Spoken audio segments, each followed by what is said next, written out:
Le damos la bienvenida una vez más aquí en nuestro ministerio de enseñanza en el Talmud. Y esa palabra Talmud es una palabra en hebreo la cual significa un verdadero discípulo que desea ser lo que Rabí Jesús es. Y conforme la palabra del Señor en 1 de Juan capítulo 2 versículo 6, el que dice que permanece en él debe andar como él anduvo. Le damos la bienvenida a nuestra audiencia televisiva y radial, donde tenemos el privilegio de compartir esta hora juntos, ¿ves? En la palabra del Señor. Y vamos hoy a continuar con nuestro estudio en Mateo capítulo 7 versículo 28-29. Este es el fin de este capítulo, donde hallamos que las enseñanzas del Mesías está dirigido a sus discípulos, ¿no? Que lo que nosotros conocemos como el gran sermón del monte, ¿no? Se nos está hablando a nosotros hoy día. Y eso vamos a regresar a nuestra escritura aquí en Mateo capítulo 7. Y vamos a regresar a los últimos dos versículos que básicamente es un resumen de lo que él ha hecho y él ha estado hablando, ¿ves?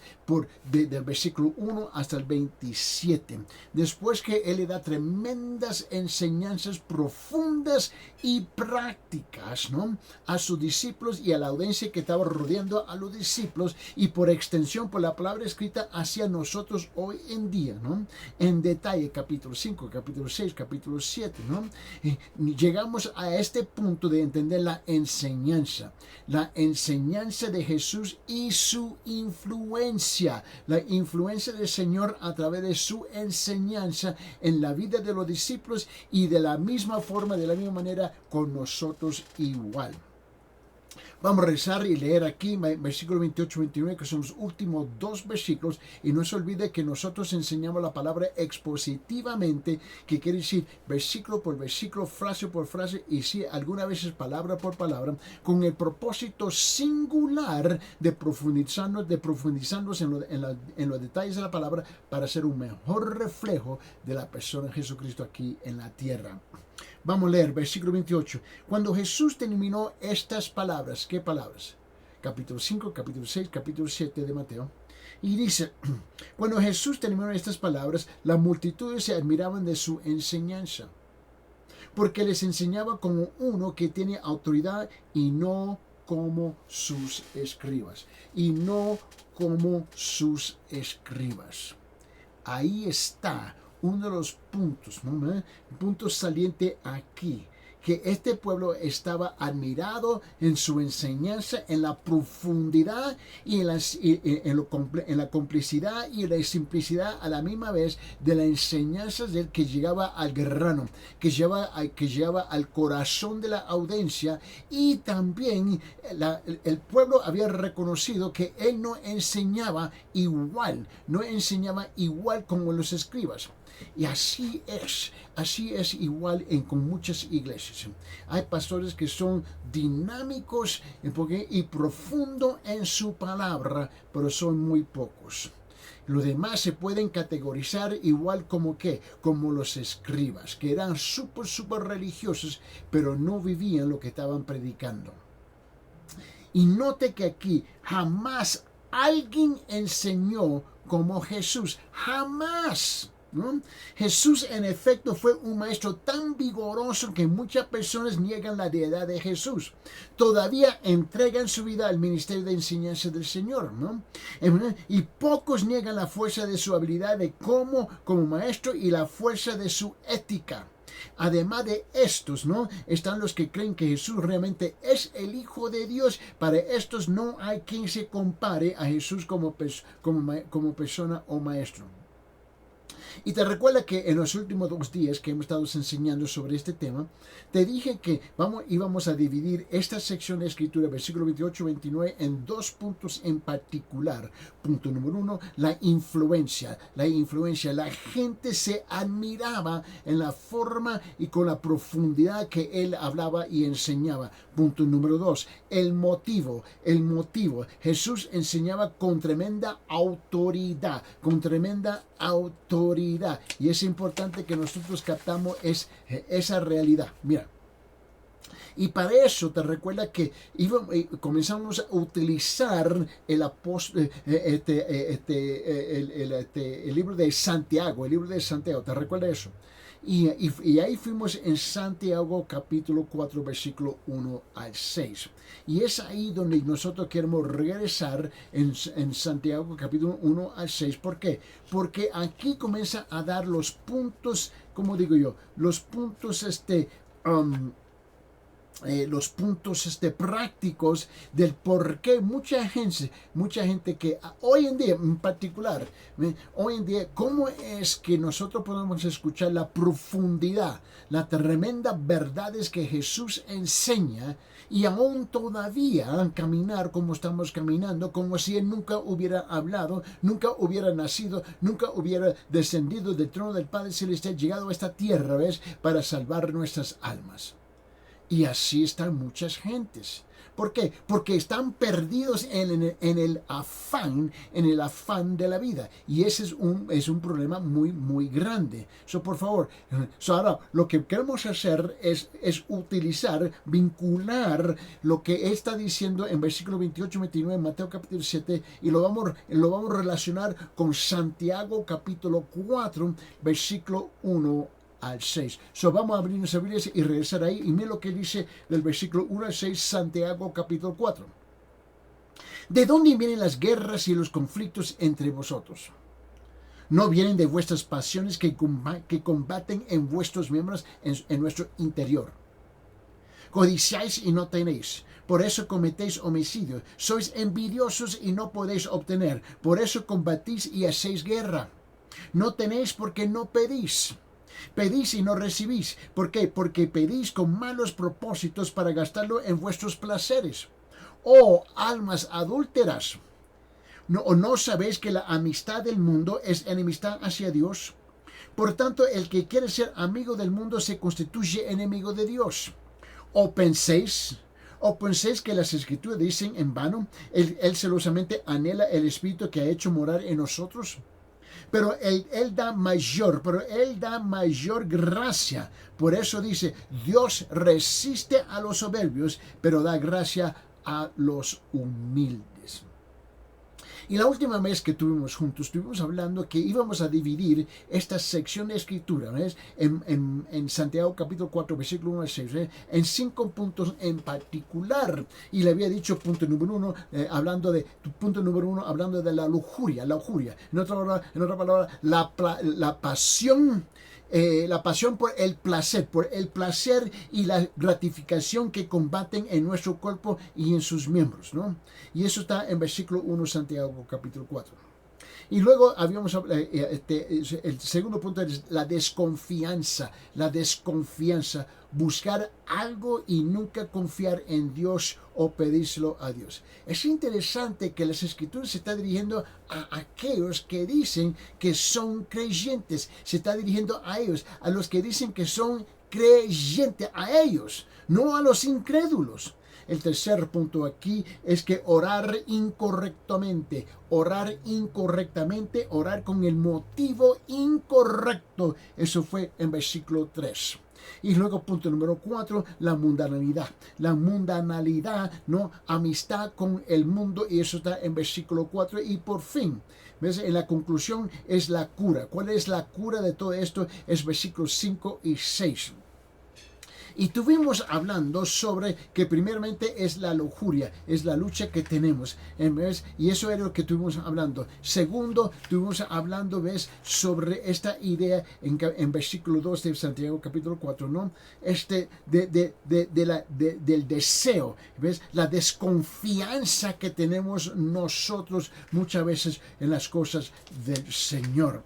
Y lo que queremos hacer aquí hoy día, ahora, es llegar vamos a llegar aquí ahora, con tu permiso, lo que vamos a hacer es vamos a llegar aquí, al tercer punto, ¿ves? Y aquí es donde habíamos dejado el último día, ¿no? Y es que es el deseo. El deseo nunca se satisface. ¿ves? Estamos hablando del creyente, ¿no? Ahora no puedo, es igual de verdad con los incrédulos, pero con los creyentes, aquellos que me dicen que yo creen en Dios, y alguna vez tengo que hacer la pregunta de qué Dios estamos hablando.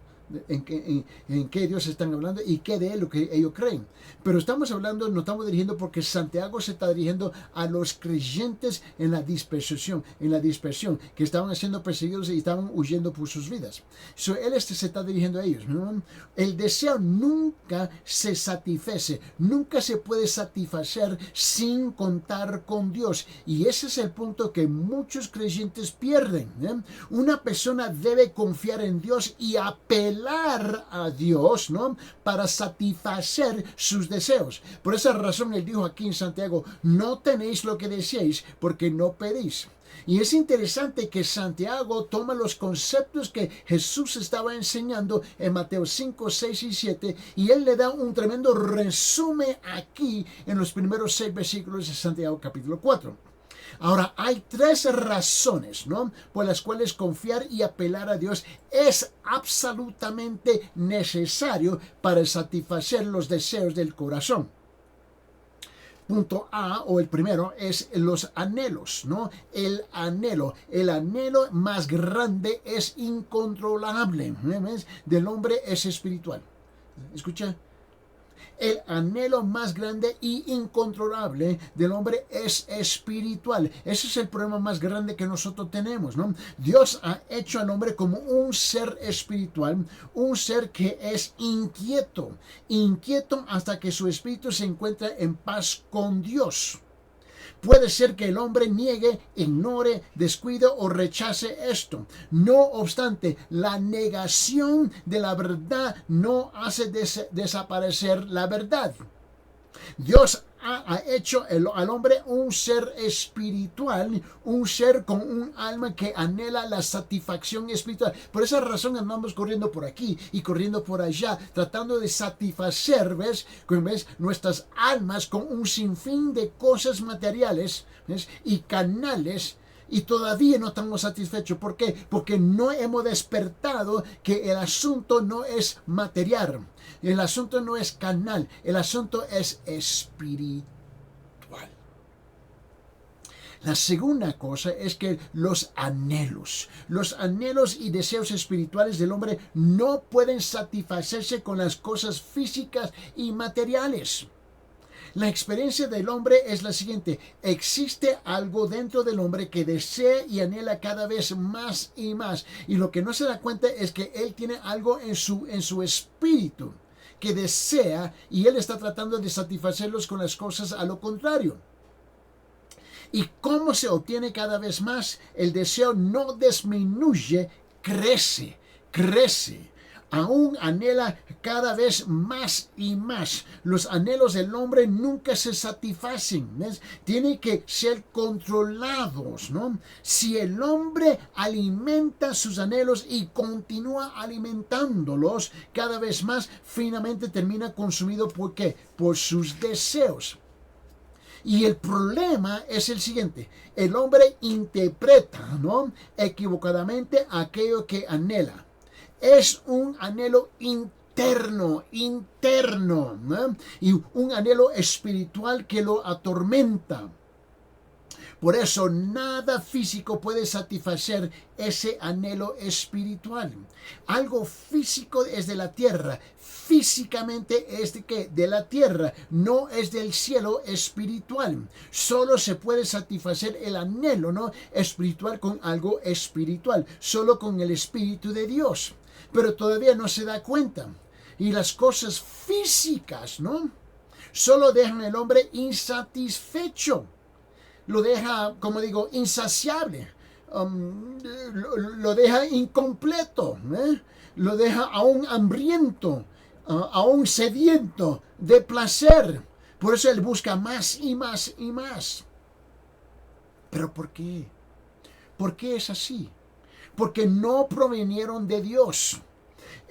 A través de la historia de los hombres han deseado desde objetos hasta personas y han utilizado todos los métodos desde la discusión hasta la guerra para conseguir el objeto o la persona. Y aún así, nunca han estado satisfechos internamente. ¿Pero por qué?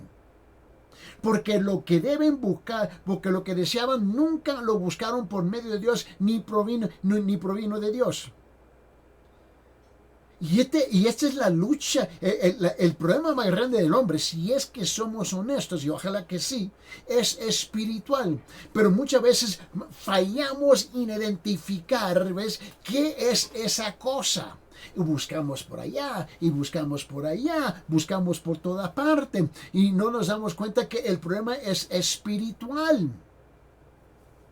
La tercera cosa es que el hombre no es capaz. El hombre no es capaz de controlar sus deseos, no completamente y no siempre. El hombre debe contar con la presencia y el poder de Dios para controlar todos los deseos y lujurias que luchan dentro de su ser. No importa lo que un hombre pueda pensar o un hombre puede argumentar, ¿no? La historia constituye una evidencia clara que de los deseos incontrolables de los hombres. De hecho, cualquier persona sensata y honrada, ¿verdad?, puede dar testimonio de su falta de control y disciplina sobre sus deseos y sus lujurias.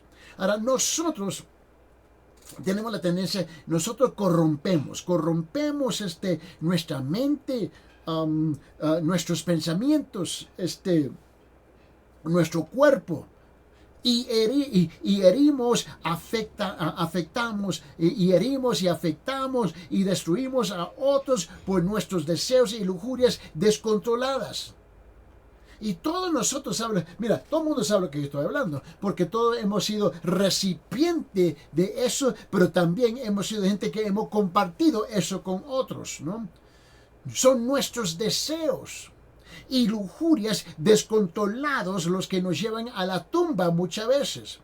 Mira, la única escapatoria, la única victoria verdadera sobre la corrupción de los deseos y las lujurias es Dios, es el único. Debemos confiar en Dios y apelar a Dios, debemos consultar a Dios acerca de nuestros deseos y nuestros anhelos. Permíteme, abre sus Biblias en Romanos capítulo 6, por favor. Romanos capítulo 6. Y le quiero mostrar algo aquí. Aquí hay versículo 11, 12, 13, 11, 12 y 13. Y le quiero mostrar en estos tres versículos algo que he enseñado en el pasado, pero permíteme mencionarlo aquí brevemente. En Romanos capítulo 6, versículo 11 al 13 dice así también vosotros consideraos muertos para el pecado, pero vivos para Dios en Cristo Jesús.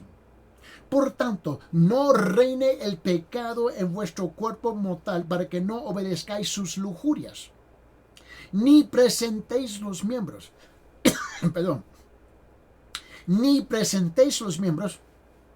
nuestro cuerpo. Dice, ¿de qué miembro estamos hablando? Bueno, estamos hablando los 5 sentidos, estamos hablando de nuestros ojos, nuestros oídos, nuestro olfato, nuestra boca, ¿no? Nuestra capacidad de tocar, ¿no? Saborear, estamos hablando de nuestros sentimientos, nuestras emociones, nuestros pensamientos. Cuando la Biblia habla de vuestros miembros, de eso está hablando. ¿Ves? Todo de lo que somos y está representando en nuestro interior, ¿no? Y nuestra capacidad de funcionar, vuestros miembros. Él dice en versículo 13, ni presentéis los miembros de vuestro cuerpo al pecado como instrumentos de iniquidad, sino presentaos vosotros mismos a Dios como vivos de entre los muertos y vuestros miembros a Dios como instrumentos de justicia. Aquí Pablo, y no tengo tiempo de desarrollarlo aquí porque lo he hecho en otros programas, pero Aquí Pablo dice que para el creyente verdadero, genuino, el que literalmente ha nacido de nuevo y ha sometido su vida a la autoridad de la palabra de Dios, a la persona del Señor Jesucristo, conforme al deseo del Padre Celestial, ¿no? Tiene la capacidad de hacer esto. Más adelante en Romanos capítulo 8, nota lo que dice aquí en versículo 13. Versículo 13 dice: porque si vivís conforme a la carne, habréis de morir. Pero si por el Espíritu hacéis morir las obras de la carne, viviréis. Aquí una vez más nos hace entender que tú y yo tenemos la capacidad. ¿Por qué? Porque ahora la palabra de Dios mora en nuestros corazones. El Espíritu mismo de Dios mora en nuestras vidas. El apóstol Pablo lo dijo de esta forma en Gálatas capítulo 5 versículo 24. Gálatas, por favor, abre sus Biblias ahí. En Gálatas capítulo 5 versículo 24 él dijo: pues los que son de Cristo Jesús han crucificado la carne con sus pasiones y sus deseos. Ahora escúchelo como lo dijo el apóstol Pedro. Pedro lo dijo así en 1 de Pedro capítulo 4 versículo 2. 1 de Pedro capítulo 4 versículo 2, él dijo: para vivir el tiempo que le queda en la carne y no ya para las pasiones humanas, sino para la voluntad de Dios. De este momento en adelante, este momentito, decide de vivir para Dios. Porque el tiempo que nos restan aquí en la tierra realmente no es mucho tiempo. No es mucho tiempo. Ahora escuche el apóstol Juan. El apóstol Juan lo dice de esta forma. Abre sus Biblias en 1 de Juan capítulo 2 versículo 15 a 17. 1 de Juan capítulo 2 versículo 15 a 17 lo dice de esta forma. Dice: no améis al mundo, ni las cosas que están en el mundo. Si alguno ama al mundo, el amor del Padre no está en él. ¿Por qué? Porque todo lo que hay en el mundo, la pasión de la carne, la pasión de los ojos y la arrogancia de la vida, no proviene del Padre, sino del mundo. En versículo 17 dice: y el mundo pasa y también sus pasiones, pero el que hace la voluntad de Dios permanece para siempre. Escuche la voz del salmista, ¿no? En Salmo capítulo 31, por favor, abre sus Biblias en Salmo 31, versículo 19. Salmo 31, versículo 19, donde él dice: confía en el Señor y haz el bien. Habita en la tierra y cultiva la fidelidad. Hacía con el Señor, ¿no? Otra vez el salmista dice en Salmo 37, versículo 5. Salmo 37, versículo 5, él dice esto. Él dice: encomienda al Señor tu camino, confía en Él y Él actuará. Aquí hay una lucha. Es fácil leerlo, ¿no? Encomienda al Señor tu camino. Lo predico, lo enseño, ¿no? Se lo puede ilustrar a la gente y la gente todavía está acá mirando. ¿Tú crees que yo haga qué? Encomienda, dice, encomienda al Señor tu camino, tu vida. Y gente dice: sí, pero,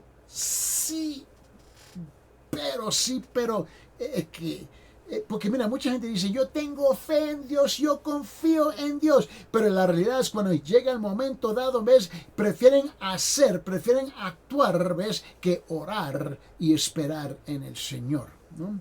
Ahora, el salmista dice esto en Salmo 62. Salmo 62, por favor. Y mira lo que él dice aquí en versículo 8. Salmo 62, versículo 8. Él dice esto. Dice: confiar en Él todo el tiempo. ¡Wow! Confiar en Él todo tiempo, oh pueblo. Derramad vuestro corazón delante de Él. Dios es nuestro refugio. Ahora, la gente grita: amén, gloria a Dios, sí, Él es mi refugio. Pero al momento dado, lo abandonan y comienzan a actuar como si Él no existe. En Proverbios lo dice de esta forma. Escuche bien, Proverbios capítulo 3. Y en versículos 5 y 6 nos habla de esta forma. En Proverbios capítulo 3, versículos 5 y 6 dice esto: confía en el Señor con todo tu corazón y no te apoyes en tu propio entendimiento. ¿Escucharon? Y no te apoyes en tu propio entendimiento. Reconocerle en todos tus caminos, y Él enderezará tus sendas. Estamos llamados a hacer ciertas cosas que nos cuesta hacerlo. Isaías capítulo 26 dice esto. En Isaías capítulo 26, él dice en versículo 3 y 4. Y dice: al de firme propósito guardarás en perfecta paz, porque en ti confía. Confiar en el Señor para siempre, porque en Dios el Señor tenemos una roca eterna. Vamos a regresar a Santiago capítulo 4 y hemos estudiado hasta este punto versículo 1 y 2, relacionándolo, vinculándolo con Mateo capítulo 7, versículo 28 y 29. Pero ahora vamos a continuar aquí en Santiago capítulo 4 y quiero que vean en versículo 3. Este es el tercer punto en Santiago capítulo 4, versículo 3. Y aquí estamos hablando de la desconfianza y a la misma vez la oración. La desconfianza y la oración. ¿Ves? ¿Cuál es la causa y la tentación, o ves, y lo mal hecho? Bueno, aquí lo encontramos. Y es que tenemos la tendencia de orar, tenemos esa tendencia de orar incorrectamente. Mira, él dice en Santiago capítulo 4, versículo 3, dice: pedís y no recibís. ¿Por qué? Porque pedís con malos propósitos para gastarlo en vuestros placeres. Dios conoce el motivo, la razón de tu corazón porque estás orando de la forma que estás orando. La tercera es orar incorrectamente. Incorrectamente, ¿qué significa eso? Orar incorrectamente. Bueno, significa sencillamente orar equivocadamente, ¿no? No orar al modo correcto. Aunque una persona confía en Dios, conozca y fraternice con Él de un modo personal y quiera que Dios lo ayude a satisfacer sus necesidades, puede pedirle ayuda a Dios del modo incorrecto. Y eso es lo que hace mucha gente, porque en el momento dado ellos están perdidos en sus sentimientos, en sus emociones, ¿no? En pensamientos que están descarriados por la crisis que están enfrentando. Y sí, puede orar incorrectamente. Y cuando ora incorrectamente, Dios no puede ayudarlo, porque Dios ha establecido la forma en cómo debemos acercarnos a Él. Ahora, la pregunta es, ¿qué quiere decir, cómo digo yo? ¿Qué quiere decir orar incorrectamente? ¿Qué quiere decir eso? Orar incorrectamente. Y hay otra pregunta lógica aquí. ¿Qué es una oración incorrecta? ¿Es posible? ¿Es posible orar incorrectamente? Seguro que sí. Mira, las escrituras nos lo dicen. Y esta es la razón por la que con tanta frecuencia nuestras oraciones no son contestadas. Pedimos cosas de modo que podamos gratificar nuestros deseos y placeres. Pedimos con las razones equívocas, ¿no? ¿Ves? Con los motivos incorrectos. Y si tú tomas el tiempo, honestamente, de escuchar sus oraciones, más bien, tú sabes que todo el mundo, y la verdad es que, tú sabes, hoy en día es algo común, ¿no? Corriente, es que casi todo el mundo tiene un celular, ¿no? Todo el mundo tiene un celular y tiene la capacidad de grabar. Tú puedes grabar un audio, ¿no? Y la mayor parte de los celulares pueden grabar un video también, ¿no? Eso es cierto, ¿no? Y todo el mundo tiene esa tremenda capacidad, todo el mundo, ¿no? Ahora, imagínese si usted toma el tiempo, ¿no?, de grabar sus oraciones automáticamente. Y luego después tú vayas y te sientes y escuchas lo que tú estás diciendo, lo que usted está pidiendo. Pero lo tiene que hacer honestamente. Y vas a descubrir que muchas veces estás orando incorrectamente, equivocadamente. Mira, ¿Por qué? Mira, por ejemplo, dame un ejemplo. Pedimos salud para estar más cómodos. Pedimos sanidad para vivir más y mantener nuestra vida cómoda. Pedimos dinero para tener más. Pedimos éxito para ser reconocidos. Pedimos posición para tener autoridad. Entiendo lo que estoy diciendo. Escuche bien lo que estoy diciendo, por favor. Salud para estar más cómodo. Sanidad para vivir más y mantener nuestra vida cómoda. Pedir dinero para tener más dinero. Pedir éxito para ser reconocidos. Tener posición para tener autoridad. Pregunta, ¿esas son las razones que Dios honra? Note que todo esto se trata con mis deseos carnales. Se trata de mí, yo. Pedimos esto y mucho más. Todo porque queremos gratificar nuestros propios deseos cada vez más y más y más, ¿no? Buscamos las bendiciones de Dios para tener más. Para tener más comodidad, para disfrute, mejores alimentos, ropas y ser más aceptados y reconocidos. Todo es yo. Por eso yo le animo. Por favor. Grabe sus oraciones y escuche bien cómo que usted está orando. Escúchelo bien. Por favor. Y anote, ¿así estoy orando yo? ¿Cuáles son los motivos de mis oraciones? ¿No? ¿Cuál es el motivo correcto para la oración? Esa es la pregunta. ¿Cuál es el motivo correcto para la oración? ¿Cómo podemos orar y saber que Dios nos concederá los deseos de nuestro corazón? Bueno, esto es sencillo. Pidiendo la gloria de Dios en cada circunstancia, en cada situación de su vida.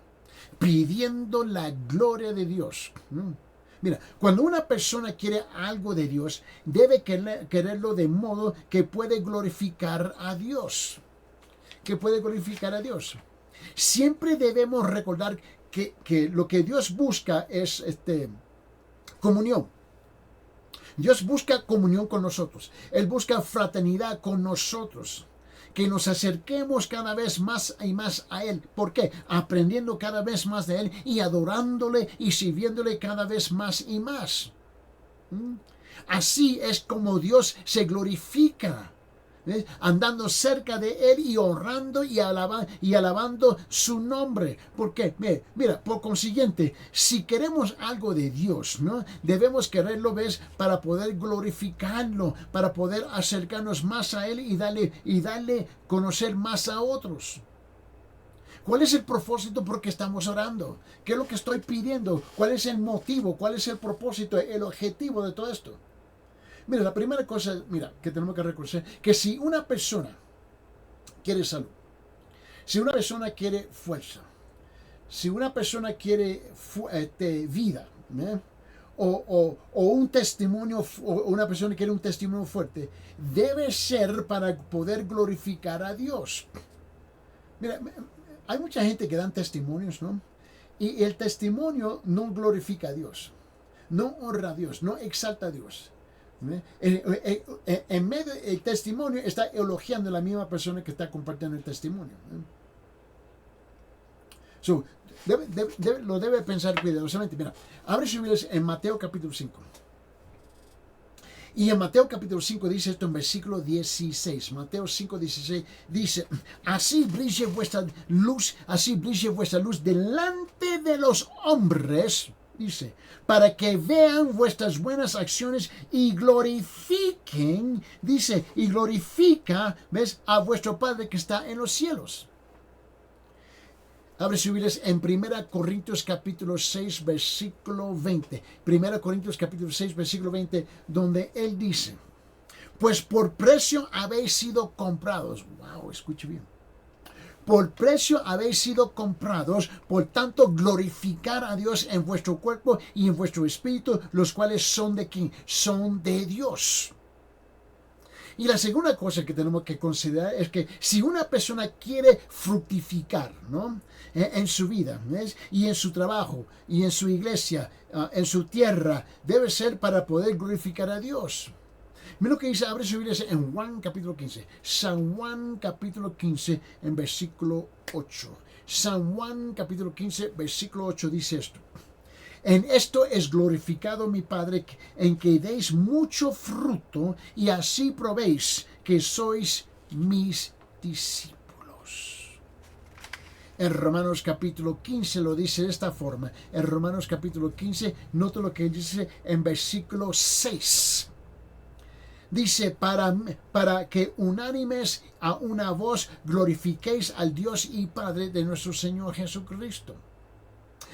Nuestra vida debe ser de una forma que está señalando a los demás. ¿Ves? Su comportamiento, su hablar, su ser, como como creyente. Es que nosotros vamos a glorificar, ¿ves? Y vamos a señalar, vamos a apuntar a la gente al Señor Jesús. Debemos asegurar que lo que hacemos y lo que somos siempre va a glorificar al Padre Celestial. Siempre es apuntando, señalando a la gente a Él.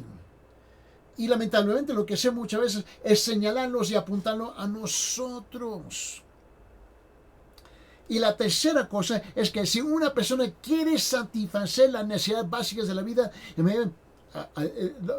satisfacer las cosas básicas de la vida, alimento, ropa, abrigo, propósito, significado, importancia, garantía, convivencia y seguridad, o si quiere más posición, o quiere más autoridad, o quiere más dinero, debe ser para poder glorificar a Dios y al Señor Jesucristo en su vida y en su testimonio. Permíteme mostrarlo. En Mateo capítulo 6. Vamos a regresar a Mateo capítulo 6. Y mira lo que dice en versículo 31, 32 y 33. Mateo capítulo 6, versículo 31, 32 y 33, perdón. Mira lo que dice. Dice, por tanto, no os preocupéis diciendo, ¿qué comeremos o qué beberemos o con qué vestiremos? ¿Por qué? Porque los gentiles buscan ansiosamente todas esas cosas, que vuestro Padre Celestial sabe que necesitáis todas estas cosas. Pero buscar primero, versículo 33 dice, pero buscar primero su reino y su justicia, y todas estas cosas os serán añadidas. Escuche como el apóstol Pablo lo dice en 2 Tesalonicenses. Abre su Biblia en 2 Tesalonicenses y dice así en capítulo 1. En 2 Tesalonicenses capítulo 1 versículo 11 y 12. Repito, versículo 11 y 12 es el capítulo 1 de 2 Tesalonicenses. Lo dice así. Con este fin también nosotros oramos siempre por vosotros, para que vuestro Padre, Dios, os considere digno de vuestro llamamiento y cumpla todo deseo de bondad y la obra de fe con poder, dice, a fin de que el nombre de nuestro Señor Jesús sea glorificado en vosotros y vosotros en él, conforme a la gracia de nuestro Dios y del Señor Jesucristo. Escuche como lo dice el apóstol Pablo en Efesios capítulo 4. Efesios capítulo 4 versículo 28. Efesios capítulo 4 versículo 28. Ahora escuche como Pablo dice. Él dice, el que roba, no robe más, sino más bien que trabaje, haciendo con sus manos lo que es bueno, a fin de que tenga que compartir con el que tiene necesidad. Déjeme ponerlo en una forma práctica. Cuando Pablo dice aquí en capítulo 4, versículo 28, ahora no se olvide el tema aquí, que el motivo de nuestro debe ser de glorificar a Dios. Y aquí él dice, el que roba no robe más, ¿no? Sino más bien que trabaje, haciendo con sus manos de lo que es bueno, a fin, ahora note bien, la segunda parte de este versículo 28 en Efesios capítulo 4, a fin de algo, ¿a fin de qué? a fin de que compartir, dice, que tenga que compartir con el que tiene necesidad. En otra palabra, ¿cómo es la vida de la mayor parte de la gente hoy en día? Trabajan, ¿no es cierto? Trabajan, y básicamente la actitud de la mayor parte del pueblo, la mayor parte de la gente, si es que vamos a ser francamente honestos aquí, la actitud de la mayor parte de la gente hoy en día es: Señor, bendice los míos y los demás que se vayan con los píos. Señor, bendice los míos y los demás que se vayan con los píos. En otras palabras, Señor, bendice solamente los míos, ¿no? Mi hogar, mi esposa, mis hijos. Solamente lo mío. Y lo demás a mí no me importa. Ese es el problema de ellos. Ese básicamente es la actitud de la mayor parte de la gente que me están sintonizando ahorita, me están escuchando en la emisora, en la radio, y aquellos que están sintonizando a través de la pantalla. Si es que somos francos y somos honestos. Pero esa es la misma actitud que muchos dentro de la iglesia tienen, que igual como aquellos que están afuera de la iglesia. Pero Pablo dice en la segunda parte de este versículo, dice, a fin de que tenga más, que tenga que compartir. En otras palabras, vamos a decir que tú trabajas, ¿ves? Y no importa. Usted está trabajando, tú estás ganando tu sueldo, tu dinero, sea que sea empleado y tenga un empleador, o tú trabajas con tus manos y con tu propio esfuerzo. No importa de qué forma lo está haciendo. Y la cosa es que usted recibe ingresos, ¿no? Una cantidad de ingresos. Y aquí que él dice, a fin de que tenga que compartir con otros que tienen necesidad. Lo que está diciendo es que tú tienes responsabilidad, conforme ves, de cuidar a tu esposa, a tus hijos, definitivamente. Cuide tu familia. Pero también usted debe mantener un dinerito, ¿ves? Extra, aparte. Mantener un dinero aparte, siempre aparte, y disponible, aparte y disponible, para ayudar a otros que tienen necesidad. Su responsabilidad no solamente son con los suyos, pero también buscar a alguien que tiene necesidad y compartirlo, no prestarlo. Es compartirlo, darlo. Así es que tú glorificas a Dios. Pero si la única cosa que tú haces es ganar el dinero, no importa cómo lo haces, ¿me entienden? Y solamente cuida los suyos y no te preocupes por lo demás, tú andas mal. Ahora, la única cosa que tú estás haciendo es glorificando, ¿ves?, los deseos y placeres personales, y no está dando la gloria a Dios, que Dios te está usando a ti como un instrumento para bendecir a aquellos que tienen necesidad. A aquellos que se quejan, bueno, yo quiero unos zapatos nuevos. Hay aquellos que no tienen pies. ¿Me entiendes? Siempre hay alguien en la situación peor que la suya. Pero no confiamos en Dios, desconfiamos en Dios. Si doy esto, ¿qué hago con los míos? Pero si tú vives la vida correctamente conforme a las Escrituras, Dios siempre va a proveer y te va a proteger. Permíteme, abre sus Biblias en 1 Timoteo capítulo 6. Y en 1 Timoteo capítulo 6, quiero que vea esto conmigo, por favor. Y él dice esto en versículo, permíteme buscarlo aquí, versículo 17. 1 Timoteo capítulo 6, versículo 17, 18 y 19. Mira lo que él dice. A los ricos en este mundo, enséñales que no sean altaneros, ni ponga su esperanza en la incertidumbre de la riqueza, sino en Dios, el cual nos da abundantemente todas las cosas que la disfrutemos.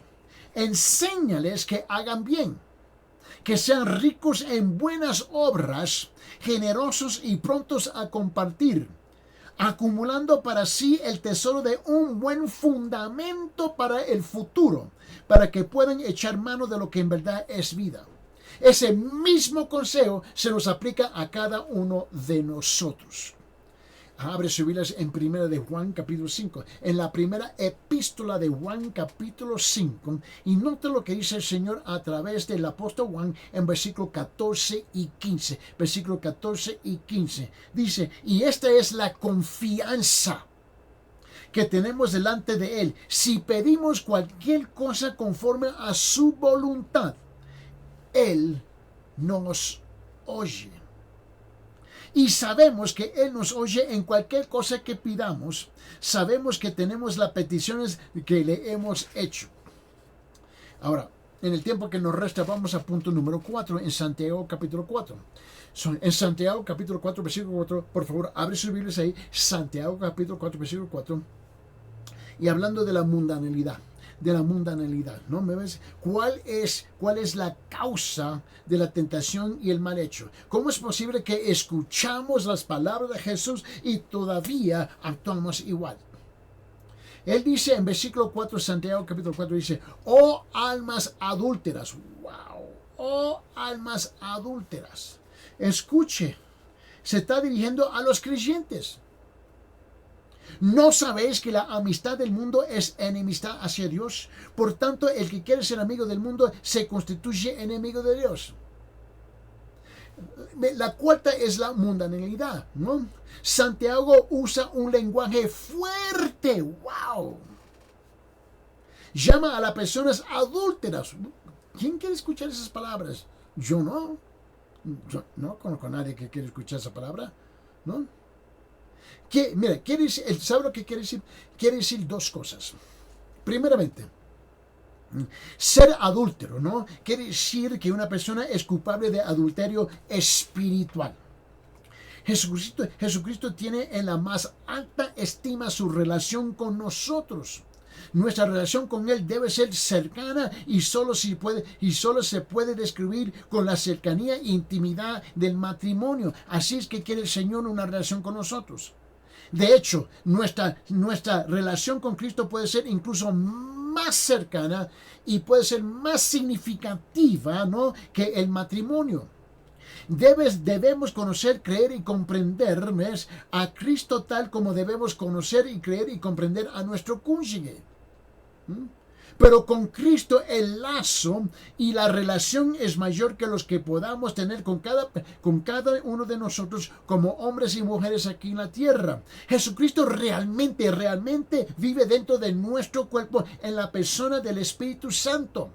Debemos vivir, movernos y tener nuestro ser en Cristo y Él en nosotros. Esta es la razón por la que los creyentes se les llama la novia de Cristo. La relación matrimonial solo se acerca lo mayor posible a la descripción del lazo que Cristo tiene con nosotros. Permíteme ilustrarlo. En 2 Corintios, abre su Biblia, 2 Corintios capítulo 11, en versículo 1 y 2, dice esto. Ojalá que me soportaréis un poco de insensatez, y en verdad me soportáis. ¿Por qué? Porque celoso estoy de vosotros con el celo de Dios, pues os desposé a un esposo para presentarlos como virgen pura a Cristo.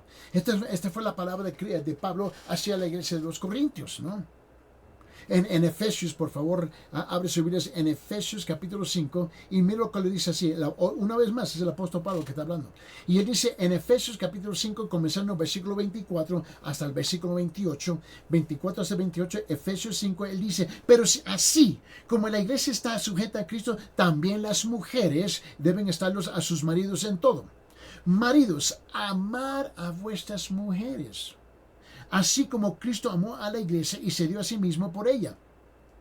¿Para qué? Para santificarla, habiéndola purificado por el lavamiento del agua con la palabra, a fin de presentársela a sí mismo una iglesia en toda su gloria, sin que tenga mancha ni arruga ni cosa semejante, sino que fuera santa y inmaculada. Así también debe amar los maridos a sus mujeres, como a sus propios cuerpos. El que ama a su mujer a sí mismo se ama. Abre su Biblia en Apocalipsis capítulo 19. Y en Apocalipsis capítulo 19, él dice esto en versículo 7, dice, regocijémonos y alegrémonos y démosle a él la gloria porque las bodas del Cordero han llegado y su esposa se ha preparado. Mira lo que dice Apocalipsis capítulo 21, por favor. Quiero que lo vea conmigo, por favor. Mira lo que él dice en versículo 9, dice esto. Y vino uno de los 7 ángeles que tenían las 7 copas llenas de las últimas 7 plagas y habló conmigo diciendo, ven, te mostraré la novia, la esposa del Cordero. La iglesia, que está constituida a través de qué, por medio de quién, de los creyentes verdaderos, ¿no? Y ahora tenemos una relación tan íntima con el Señor que cuando nosotros prestamos nuestra vista, nuestra fidelidad a algo más, a otra cosa, a veces somos adúlteros espiritualmente. Son palabras pesasísimas. Y tú y yo no la queremos escuchar dirigida a nosotros. Vamos a continuar con esta enseñanza en la próxima sesión. Hasta ese entonces, Dios me lo guarde, Dios me lo cuide y que Dios te bendiga grandemente.